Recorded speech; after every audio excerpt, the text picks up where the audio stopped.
ఆ అక్రమ కేసుల నోటీసు నాతో పాటు కాంగ్రెస్ పార్టీ సోషల్ మీడియా పనిచేసే వాళ్ళందరినీ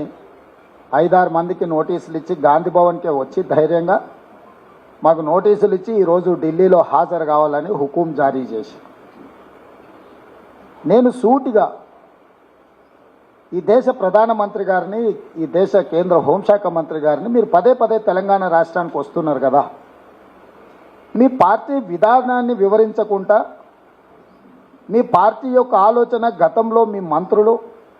గతంలో మీ పార్టీ నాయకులు చేసిన వ్యాఖ్యలను పరిగణలోకి తీసుకోకుండా, అంతకంటే ముందు 2000 సంవత్సరంలో అటల్ బిహారీ వాజ్పేయి గారి దేశానికి ప్రధానమంత్రిగా ఉన్నప్పుడు ఆనాటి రాష్ట్రపతి కేఆర్ నారాయణన్ గారి బడ్జెట్ సమావేశంలో ఉమ్మడి సభలను ఉద్దేశించి వారి ప్రసంగంలో మీరు పొందుపరిచిన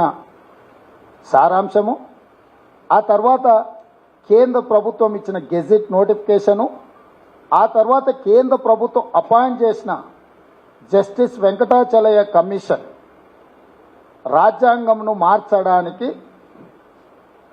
తీసుకోవాల్సిన చర్యలను, సూచనలను జస్టిస్ వెంకటాచలయ్య కమిషన్ అపాయింట్ చేసి వారితో 10 మంది రాజ్యాంగ నిపుణులను అందులో చేర్చి 2002లో వారు ఇచ్చిన సూచనలు మీరు దాచిపెట్టుకొని ఈరోజు రహస్య ఎజెండాగా మార్చుకొని 2024 ఎన్నికల్లో మీ పార్టీకి 2/3 మెజారిటీ వస్తే 2/3 మెజారిటీతోని రాజ్యాంగాన్ని మార్చడానికి మీరు వేసుకున్న ప్రణాళికలను నేను ప్రస్తావించాను.